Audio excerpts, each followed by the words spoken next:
আঙুলগুলোকে ঠেকাবে, কখনোই তোমাদের এই জায়গাগুলোকে ঠেকাবে না, কখনোই বাচ্চার গায়ে কিন্তু এই পোর্শনটা ঠেকাবে না। 2, 3, 4। সদ্যোজাত বাচ্চার অয়েল ম্যাসাজটা কিন্তু একটা বড় পদ্ধতি। সেই পদ্ধতিটা যারা জানে তারা তো জানে, কিন্তু যারা জানে না তাদের জন্য কিন্তু আজকে আমি আমার ভিডিওটা শেয়ার করছি। আর অবশ্যই যারা কমেন্টে লিখছো যে কখন অয়েল ম্যাসাজ দেবো, কোন অয়েল ম্যাসাজ দেবো, কখন বডি লোশন ম্যাসাজ করবো সদ্যোজাত বাচ্চাকে, তো এই সমস্ত কোয়েশ্চেনের আনসার কিন্তু আজকে আমি আমার ভিডিওর মাধ্যমে তোমাদেরকে শেয়ার করছি। ভিডিওটা কিন্তু খুব বড় লেন্দি না, ছোট ভিডিওর মাধ্যমেই কিন্তু আমি এই সমস্ত কোয়েশ্চেনের আনসার আজকে দিয়ে দিচ্ছি। তো চলো, ভিডিওটা কিন্তু একটু মিস করো না, ভিডিওটা শুরু থেকে শুনতে অবশ্যই দেখো, ভালো লাগলে কিন্তু একটা লাইক করে যেও। তো চলো শুরু করা যাক আজকে আমার নতুন video. Hello everyone, welcome back to my channel ইউরাচো চ্যানেলে তোমাদের সকলকে অনেক অনেক ওয়েলকাম। আশা করছি তোমরা সবাই ভালো আছো, আমরাও কিন্তু খুব ভালো আছি। শুরু করছি আজকে আমার নতুন ভিডিওর টপিক তো শুরুতেই বলে দিয়েছি, বাচ্চাদের তেল মালিশ। সদ্যোজাত বাচ্চাদের তেল মালিশ কিভাবে করব, কখন করব, প্রথমেই বলে রাখি সদ্যোজাত বাচ্চাদের কিন্তু তেল মালিশ করার সময় হচ্ছে সদ্যোজাত বাচ্চার যখন 30 দিন বয়স হবে তারপর থেকে তোমরা গায়ে কিছু অ্যাপ্লাই করবে, তার আগে কিন্তু কিচ্ছু অ্যাপ্লাই করবে না। যারা আমাকে কোয়েশ্চেন করছো তাদের কিন্তু আমি বারবার বলছি যে তারা ভিডিওটা অবশ্যই দেখো, কারণ সদ্যোজাত বাচ্চাদের কিন্তু 30 দিনের আগে কখনো কিন্তু কোনো কিছু গায়ে অ্যাপ্লাই করা যাবে না, সে বডি লোশন হোক, অয়েল হোক, কোনো কিছু গায়ে অ্যাপ্লাই করা যাবে না। তো এটার কি কারণ? এটার কারণ হচ্ছে যখন বাচ্চারা জন্মাচ্ছে তখন তার গায়ে প্রচুর ওই 30 দিনের মধ্যে প্রচুর তার স্কিনের প্রচুর চেঞ্জেস থাকে, তাদের নিজস্ব একটা ময়েশ্চার লেভেল থাকে, সেই ময়েশ্চারের লেভেলটা নিয়েই তারা জন্মে থাকে। আবার গায়ে প্রচুর দেখবে লোম থাকে, সেই লোমগুলো অনেকে ঝরতে থাকে, সেই লোমগুলো উঠে যাবে। গায়ে কিছু ওপরে একটা আস্তরণ থাকে, সেই আস্তরণটা সাদা সাদা চামড়ার মতো আস্তে আস্তে উঠতে থাকবে। তো এই প্রসেসগুলো কিন্তু একটার পর একটা চলতেই থাকবে, এগুলো ভয় পেলে চলবে না। আর মনে রাখবে যে এগুলো কিন্তু একটা ন্যাচারাল জিনিস, এসব নিয়ে কোনো রকমের টেনশন বা ভয় মাথা থেকে পুরো আউট করে দেবে। তো এই প্রসেসগুলো যখন কমপ্লিট হবে তারপরে তোমরা 30 দিন পরে গায়ে কিছু অ্যাপ্লাই করবে। তো ফার্স্টেই আমি যেটা বলবো আরেকটা কথা, সেটা হচ্ছে বাচ্চার নাভি না পড়া পর্যন্ত কিন্তু বাচ্চার গায়ে কোনো কিছু অ্যাপ্লাই করাটা ঠিক নয়। বাচ্চার নাভি কখন পড়বে সেটাও কিন্তু এই 30 দিনের মধ্যেই বাচ্চার নাভি পড়ে যাবে এবং সেটা ড্রাই হয়ে যাবে। না হলে যদি বাচ্চার গায়ে ওই সময় কিছু অ্যাপ্লাই করা হয় নাভিটা পেকে যাবে, ইনফেকশন হবে। সব থেকে আমি বলবো 30 দিন পর গায়ে কিছু অ্যাপ্লাই করো, এটাই কিন্তু বেস্ট হবে। তো এটা হচ্ছে কোন সময় বাচ্চাকে অয়েল ম্যাসাজ শুরু করবে সেটা আমি বলে দিলাম। এবার বলে দিই বাচ্চাকে অয়েল ম্যাসাজ কখন দেবে। অয়েল ম্যাসাজ দেবে বাচ্চাকে স্নানের আগে। তো স্নানটা কখন করাবে? স্নান করাবে কিন্তু দুপুর 12টার আগে। তোমরা বাচ্চাকে ভালো করে যে সময় উইন্টারে হলে উইন্টার যেসব অয়েলগুলো রয়েছে, সামার যেসব অয়েলগুলো রয়েছে সেগুলো, এখন যেহেতু গরম পড়ে গেছে তাই সেই সময় তোমরা নারকেল তেলটাকেই চুজ করবে। এবং নারকেল তেলটা কোন নারকেল তেল? Extra virgin coconut oil. এই এক্সট্রা ভার্জিন কোকোনাট অয়েলটা তোমরা চুজ করবে, cold press extra virgin coconut oil.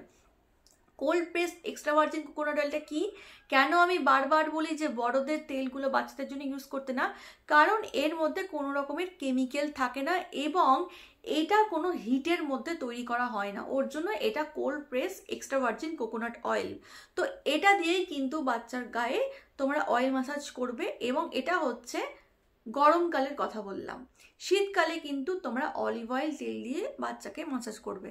তো এখন আমি বলে দিই যে কোন সময় তোমরা করবে, সেটা হচ্ছে দুপুর বলে দিলাম 12টার আগে।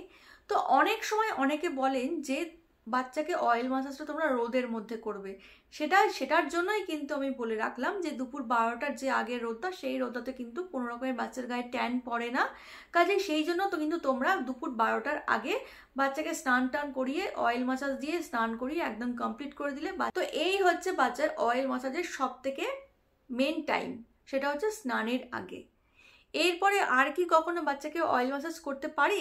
হ্যাঁ, অয়েল ম্যাসাজ তোমরা রাতেও কিন্তু করতে পারো, তবে সেটা দেখে, তোমার বাচ্চা যদি ঠান্ডা লেগে যায় তাহলে কিন্তু করবে না। কিন্তু এই অয়েল ম্যাসাজ করলে কিন্তু অনেক বাচ্চার খুব ভালো ঘুম হয় এবং নিশ্চিন্তে ঘুম হয় এবং ওদের পেশিগুলোরও কিন্তু আস্তে আস্তে গ্রোথটাও ভালো হয় ভালো করে অয়েল ম্যাসাজ দিলে।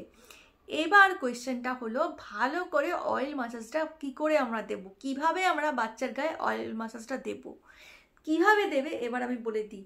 তোমরা বাচ্চার গায়ে সবসময় কিন্তু তোমাদের এই আঙুলগুলোকে ঠেকাবে, কখনোই তোমাদের এই জায়গাগুলোকে ঠেকাবে না, কখনোই বাচ্চার গায়ে কিন্তু এই পোর্শনটা ঠেকাবে না। যা করবে তোমরা এই আঙুলগুলো দিয়ে কিন্তু বাচ্চার গায়ে মাসাজ করবে। সব সময় হাতে এইভাবে তেলটাকে নেবে, নিয়ে সব সময় এইভাবে নেবে, আর নিচ থেকে ওপরে অবধি টানবে, ওপর থেকে নিচে টানবে না, সব সময় নিচ থেকে ওপরে পর্যন্ত টানবে, টেনে টেনে টেনে টেনে আস্তে আস্তে অয়েল মাসাজটা করবে। সব সময় পায়ে যখন অয়েল মাসাজটা করবে 1 1 2 3 4 5 6 7 8 9 10 এইভাবে একটা পা করলে, আবার পরের পাটা তোমরা এইভাবে করলে, আবার 10 পর্যন্ত গুণে এইভাবে করলে। যখন তোমরা বুকে অয়েল মাসাজ করছো সেখানেও ভালো করে অয়েলটাকে এই 5টা আঙুলের সাথে ভালো করে রাব করে নিয়ে তারপর সেই একইভাবে এইভাবে বুকের উপরেও বেশ অয়েল মাসাজটা করলে সেটা যেন বেশ গরম হয়ে যায়, এরকমভাবেই মাসাজ করবে। আর সব সময় মনে রাখবে নিচ থেকে ওপরে টানবে, ওপর থেকে নিচে কিন্তু কখনো টানবে না। আর যে হাতগুলো রয়েছে সেগুলো আস্তে আস্তে কি করবে, এই অনেকে তোমাদের দেখবে বলবে এইভাবে মুড়িয়ে মুড়িয়ে দাও, এইভাবে মুড়িয়ে মুড়িয়ে দাও, যেটা আগেকার মা ঠাকুমাদের আমলে এগুলো ছিল যে হাত এইভাবে মুড়িয়ে দাও তাহলে দেখবে হাড়গুলো শক্ত হবে। এবার আমি জানি না এগুলোর কোনো বিজ্ঞানসম্মত কারণ আছে কিনা এইভাবে মোড়া টোড়া দিলে হাত শক্ত হয়ে যায়। তো আমি এখানে যেটা বলবো সেটা হচ্ছে বেশ বাচ্চাকে এইরকম এরকম করে তোমরা কিছুক্ষণ অয়েল মাসাজ করার পর এরকম এরকম করে বাচ্চার সাথে খেলা করবে, এইরকম বাচ্চার হাত দুটো নিয়ে আস্তে আস্তে করে এরভাবে খেলা করবে, বাচ্চার পা দুটোকে নিয়ে এইভাবে খেলা করবে, এবং অবশ্যই যেটা করবে সেটা হচ্ছে বাচ্চার সাথে কিন্তু খুব গল্প করবে, যেটা কিন্তু এই অয়েল মাসাজ করানো, ঘুম পাড়ানো এগুলোর মাধ্যমে কিন্তু তোমার সাথে তোমার বাচ্চার বন্ডিংটা ততটাই পোক্ত হবে। তো এই টাইমটা কিন্তু ওরা গল্প শুনতেও ভালোবাসে, এবং সাথে অয়েল মাসাজটা দিলে কিন্তু ওরা খুব ভালোবাসে, এবং সেটা দেখবে ওরা কান দিয়ে তখন কিন্তু মন দিয়ে কথাগুলো শোনে। তো এইভাবেই কিন্তু তোমরা বাচ্চার গায়ে অয়েল মাসাজ করতে পারো।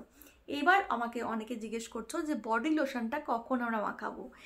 বডি লোশন মাখানোর কোন সময়? বডি লোশন মাখানোর সময় হচ্ছে তোমরা বাচ্চাকে তেল মাখিয়ে স্নান করালে তারপরে তোমরা ভালো করে বডি লোশনটা গায়ে অ্যাপ্লাই করলে, তবে সেটার মধ্যে যেন বেশি অয়েলিনেসটা একটু কম থাকে, যেহেতু গরম বাচ্চা কিন্তু ঘেমে যেতে পারে।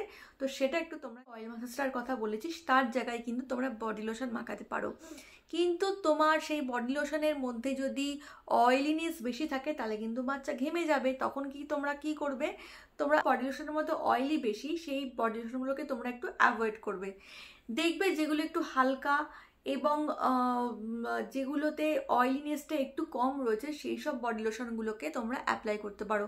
তো আমি কিন্তু এরকম একটা বডি লোশনের রিভিউ তোমাদের সাথে আমি শেয়ার করেছি, এবং আমি আমার বাচ্চাকে কোনটা মাখাই সেটাও কিন্তু আমি তোমাদেরকে ভিডিওর মাধ্যমেই শেয়ার করেছি। তো তোমরা যারা মিস করে গেছো তোমরা কিন্তু সেটা দেখতে পারো। আর আমি এই ভিডিওর মাধ্যমে কোনো ব্র্যান্ডের নাম বলছি না, তবে আমাকে কেউ কমেন্ট সেকশনে জিজ্ঞেস করলে অবশ্যই আমি তোমাদেরকে বলবো।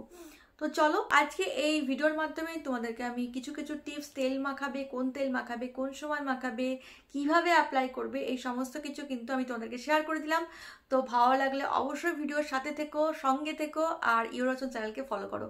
তো চলো আজকের মতো এখানেই টাটা, বাই বাই, দেখা হবে নেক্সট ভিডিওতে। টাটা।